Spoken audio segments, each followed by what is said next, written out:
সকাল আমার প্রিয় বন্ধুরা, আশা করছি তোমরা যে যেখানে আছো সকলে ভালো আছো, সুস্থ আছো।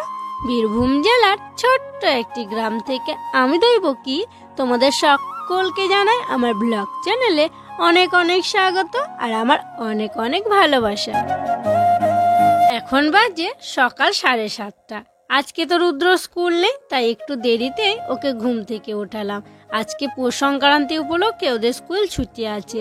আর জানো, কালকে তো আমার শরীরটা একদমই ভালো ছিল না, আজকে তবে একটু শরীরটা ঠিক লাগছে। রুদ্রকে ব্রাশ করালাম, তারপরে খাইয়ে দিয়ে দেখো ছাদে রোদের মধ্যে চলে এসেছি ওকে পড়ানোর জন্য। আর খুব সুন্দর এখানে রোদও এসছে, এখানে ওকে কিছুক্ষণ পড়াবো। আর জানো, বাড়ির তেমন কোনো কাজই হয়নি, এখনো অনেক কাজ বাকি আছে।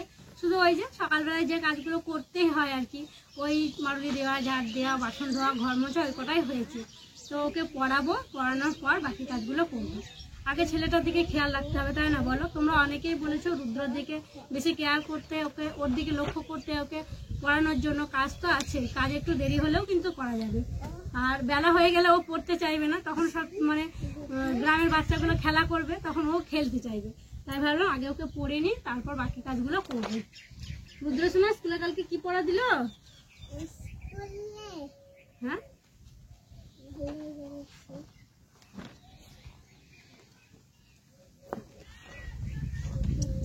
রুদ্রকে কালকে স্কুলে পড়া দিয়েছে, কি বলতো, পড়িয়েছে তো ওইটা যে বাড়িতে এসে বলছিল মা এগুলো পড়িয়েছে আর মুখস্থ করে নিয়ে যেতে বলেছে। তো আমি এখন রুদ্রকে ধরাবো, পারছে নাকি দেখি। তো 2-3 বারই আর কি স্যারে বলে দিয়েছিল, তারপর ওর নাকি মুখস্থ হয়ে গেছে। দেখি, গরমকালে সব থেকে বেশি পাওয়া যায় কোন ফল? গুড। কোন ফল জলে জন্মায়? পানি ফল। জোরে বলো একটু। আমাদের জাতীয় ফল কি? আম। কোন ফলের ভিতরে জল থাকে? ডাব। দুটি টক ফলের নাম করো। তেঁতুল আর একটা জলপাই। রুদ্র তো জলপাই দেখেনি, তো কি বলবি।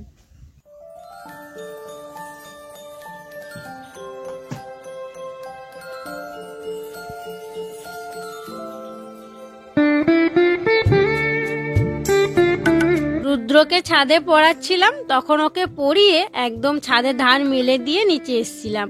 নিচে এসে আজকেও দেখো অনেক কিন্তু জামা কাপড় সার্পে দিয়েছি, সেগুলো এখন মেলে দিচ্ছি। কাঁচা হয়ে গেছে, আজকে আর কাঁচাটা তোমাদের সাথে শেয়ার করলাম না।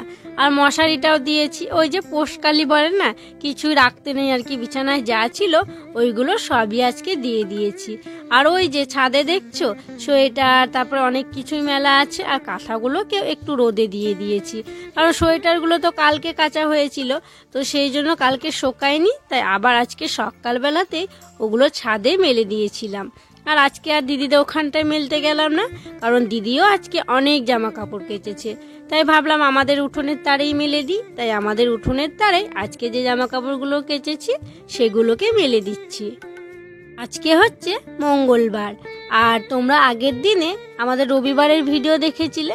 তবে কি বলো তো, সোমবারে না আমি ভিডিও করতেই পারিনি, কারণ আমার শরীরটা খুবই খারাপ ছিল, খুব বুকে পেটে ব্যথা ছিল, একদম অসহ্য ব্যথা। তো সেই জন্য সকাল থেকে আর কি কোনো রকম ভিডিওই করিনি। তো যাই হোক, এদিকে দেখো জামা কাপড়গুলো মেলছিলাম, আর রুদ্র পড়াশোনা করার পর খেলা করছিল। গাড়ির চাকাটা খুলে গেছে আর আমার কাছে নিয়ে চলে এসছে ঠিক করার জন্য।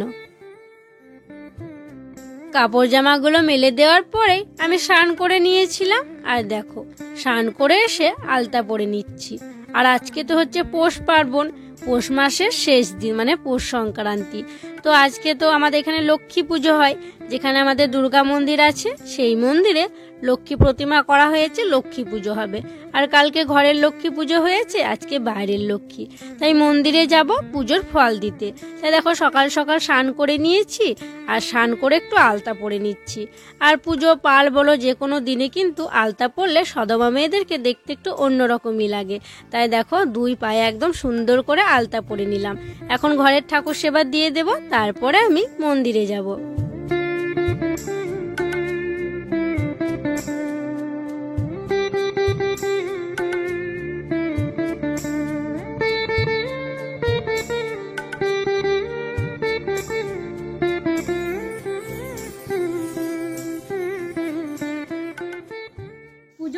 কিছু ঠিক করে নিলাম আর এখন যাচ্ছি মন্দিরে পুজো দিতে। তো চলো গিয়ে এখন পুজোটা দিয়ে আসি, একটু পরেই পুজো আরম্ভ হয়ে যাবে।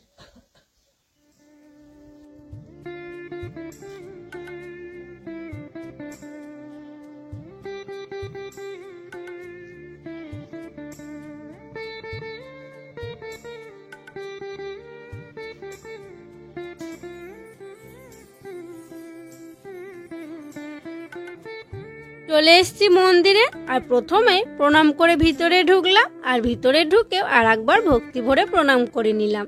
আর এখানে দেখো 3টে মূর্তি করা হয়েছে, একটা হচ্ছে জয়া, বিজয়া আর লক্ষ্মী। এই 3টে প্রতিমারই আজকে পুজো হবে। পুজোর ফল দিয়ে এলাম, তারপরে দেখো বাড়িতে এসে খাবার নিয়ে নিয়েছি আর আজকে খাচ্ছি পিঠে। কালকে রাত্রে পিঠে করেছিলাম, পিঠে আর কালকে বাসি চচ্চড়ি আর হচ্ছে আলু ফুলকপির রসা। তো এগুলো দিয়ে আমি পিঠে খেয়ে নিচ্ছি।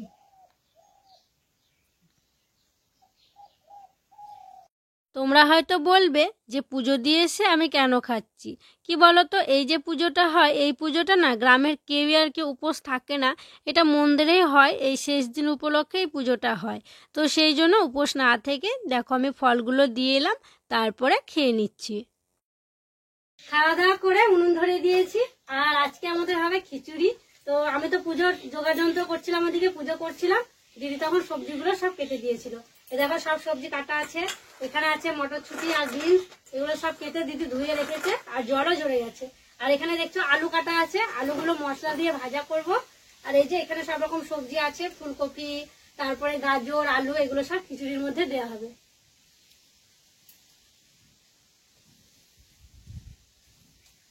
প্রথমেই দেখো ফুলকপিগুলোকে ভেজে নিচ্ছি। এই ফুলকপিগুলো খিচুড়ির মধ্যে দেব, তাই একটু তেল দিয়ে ভেজে নিচ্ছি। খুব বেশি ভাজবো না, হালকা করে একটু ভেজে নেব। আর আজকে ফুলকপি ভাজার সময় লবণ বা হলুদ কিছুই দিইনি, শুধু তেল দিয়েই ভেজে নিচ্ছি। কি বলতো, লবণ দিলে মনে হয় কপিগুলো হেজে যায় আর তাড়াতাড়ি গলে যায়। তো সেই জন্য ভাবলাম খিচুড়িতে দেওয়া মাত্র যদি গলে যায় তাহলে ভালো লাগবে না, একটু চিহ্ন থাকলে আর কি ভালো লাগবে। তো যাই হোক, কপিগুলো আগে ভেজে তুলে নিয়েছি, তারপরে দেখো গাজর আর আলুটা দিয়ে দিলাম। এই দুটো ভাজা হয়ে গেলে তখন বিনসটা আর মটরশুঁটিটা একটু তেলে নেড়ে নেব।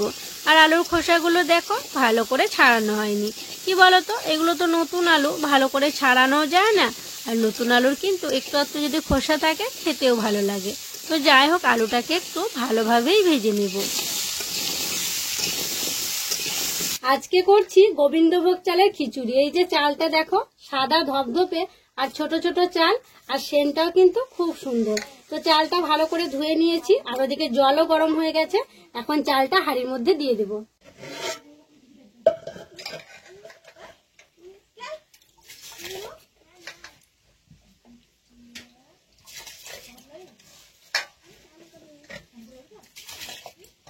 মুগের ডালটা দেখো তেল দিয়ে ভেজে নিয়েছি, এখন মুগের ডালটা দিয়ে দিচ্ছি।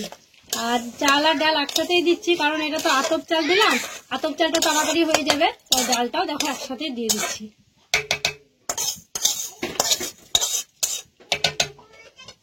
আর এখানে দেখো সবকিছু একদম শীতের সবজি আছে, সব তো ভেজে নিয়েছি। আর ওদিকে চাল ডাল দেওয়া হয়ে গেছে, এখন এই ভেজে রাখা সবজিগুলো দিয়ে দেবো।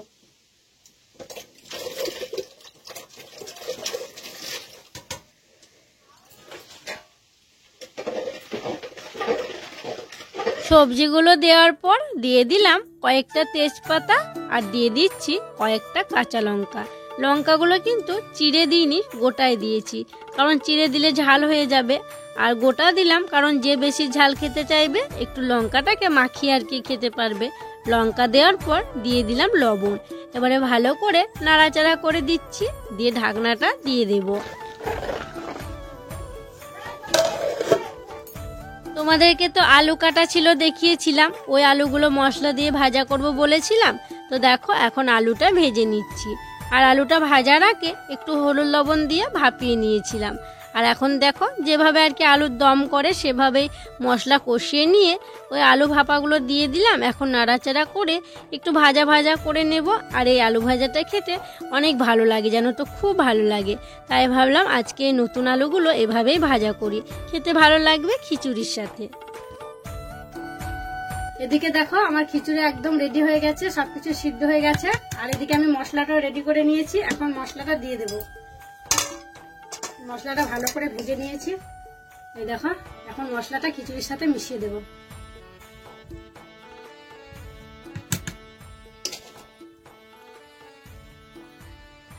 মশলাটা দেওয়ার পর ভালোভাবে অনেকক্ষণ ধরে নাড়াচাড়া করতে হবে, তাহলে ঠিক মশলাটা সব খিচুড়ির সাথে মিশে যাবে।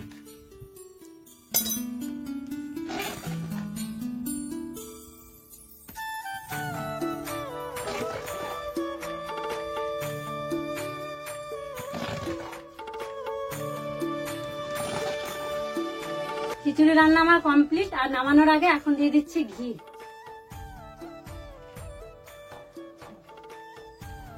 ঘিটা দেওয়ার পর নাড়াচাড়া করে নামিয়ে নেব।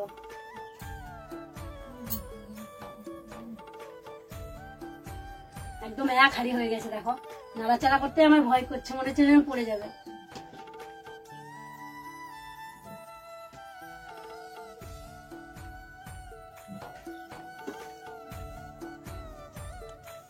হেভি গন্ধ ছেলাই।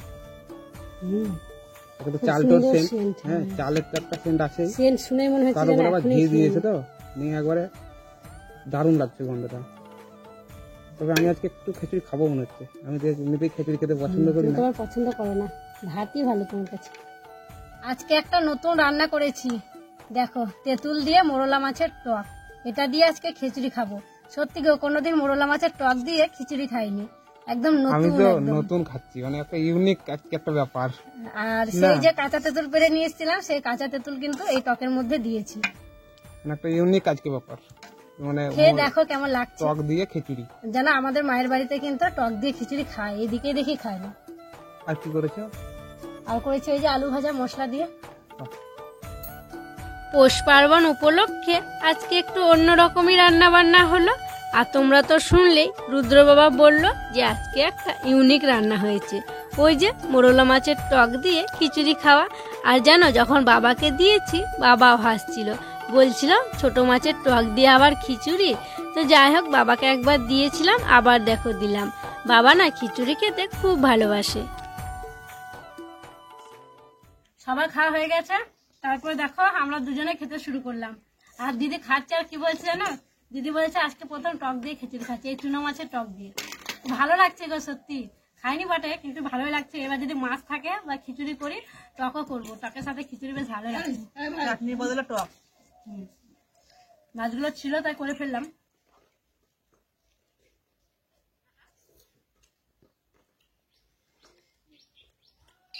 খাওয়া দাওয়া করে বাসনগুলো মেজে ধুয়ে নিয়ে দেখো আবার বসে পড়েছি কিছু বানানোর জন্য। আজকে তো পৌষ সংক্রান্তি, আজকে প্রায় সব ঘরেই পিঠে হচ্ছে। আর আজকে কিন্তু পিঠে খাওয়ারই দিন। আর বাড়িতে তো দুটো বাচ্চা আছে। কালকে অবশ্য আমাদের বাড়িতে পিঠে হয়েছিল, আর দুদিন তো এমনি নর্মাল পিঠে বানালাম। তাই ভাবলাম আজকে একটু অন্য কিছু বানাই। তো আজকে আমি বানাবো পাটিসাপটা। তো সেই জন্য দেখো সব কিছু নিয়ে চলে এসেছি। এখন সব কিছু দিয়ে একসাথে মিশিয়ে নেব। তো প্রথমে দেখো দিয়ে দিচ্ছি সুজি। এখানে আছে সুজি, দেখো সুজিটা দিয়ে দিলাম। তারপরে এখানে আছে ময়দা, ময়দাটা দিয়ে দিলাম। এখানে আছে চিনি, চিনিটাকে গুঁড়ো করে নিয়েছি, চিনিটাকেও দিয়ে দিলাম। আর একটু সামান্য মতো লবণ দেব, বেশি দেব না, একটু লবণ দিলাম। এবার শুকনোতেই ভালো করে মিক্স করে নেব। শুকনোতে সব কিছু দেওয়ার পর দেখো ভালো করে মিশিয়ে নিলাম। এবারে এখানে নিয়েছি উষ্ণ গরম দুধ।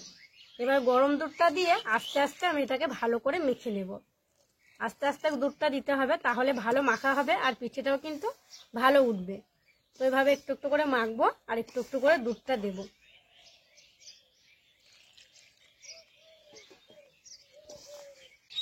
দুধ দিয়ে দেখো ভালো করে মেখে নিয়েছি। আর এরকম ভাবে মাখতে হবে, খুব পাতলাও নয় আবার খুব পুরোও নয়। তো চিনি দেওয়া আছে, তো সেই জন্য আমি একটু পুরো করে এখন রাখলাম।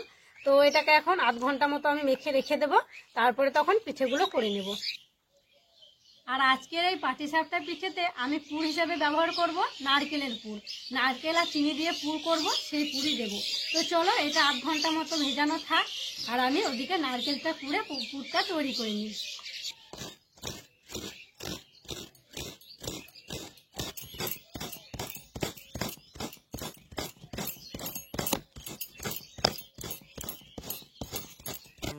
সবকিছু ঠিকঠাক করে নেওয়ার পর দেখো উনুন শালে চলে এসেছি আর উনুনও ধরিয়ে দিয়েছি, পিঠে করতে শুরুও করে দিয়েছি।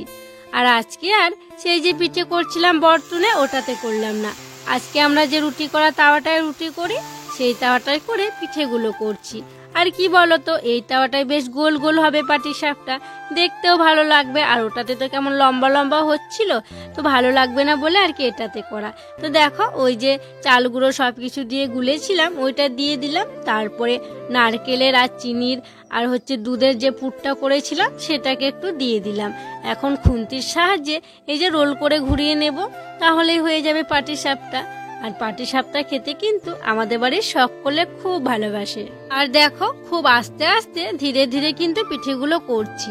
আর এটা কিন্তু খুব তাড়াতাড়ির জিনিস নয়, তাড়াতাড়ি যে করে দেব তা কিন্তু হবে না। প্রথমে খুন্তি দিয়ে ঘোরানোর চেষ্টা করছিলাম, ঘুরলো না, তারপরে দেখো হাতের সাহায্যে ঘুরিয়ে দিলাম। হাতে করলেই ভালো গোল গোল হচ্ছে, তবে হাতে করলে ওই যে মানে হাতে ছাকা লাগছে সেই জন্য আর কি করা হচ্ছে না, তাই খুন্তি দিয়ে দেখো করে নিলাম। আর পাটিসাপটাটা দেখতে বেশ ভালোই হয়েছে, তাই না বলো? তোমরা কিন্তু অবশ্যই কমেন্ট করে জানাবে যে আমার পাটিসাপটাগুলো কেমন হচ্ছে।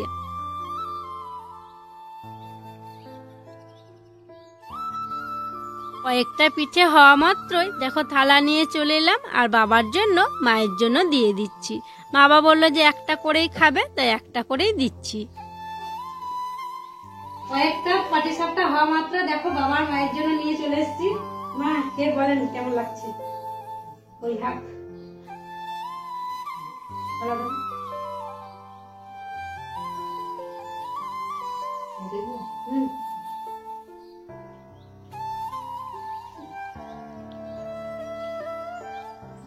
হ্যাঁ যাই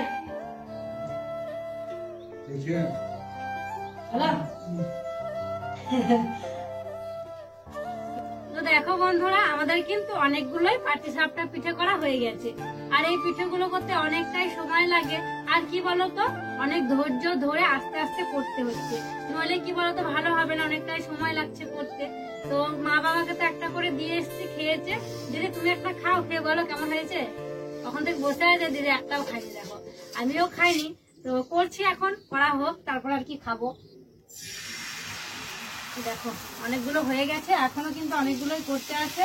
তো এইভাবে সব পিঠেগুলো করে নেব। ভালো লাগছে? তো যাই হোক বন্ধুরা, চলো তাহলে আজকের ভিডিওটা আর বড় করছি না গো, এখানেই শেষ করছি। তোমরা সকলে ভালো থেকো, সুস্থ থেকো। আর যারা নতুন বন্ধু হয়ে আমার এই ভিডিওটি দেখছো তাদেরকে আমার পাশে থাকার জন্য অনুরোধ করছি।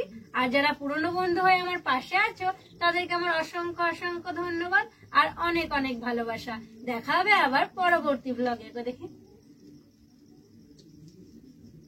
দারুণ দারুণ হয়েছে।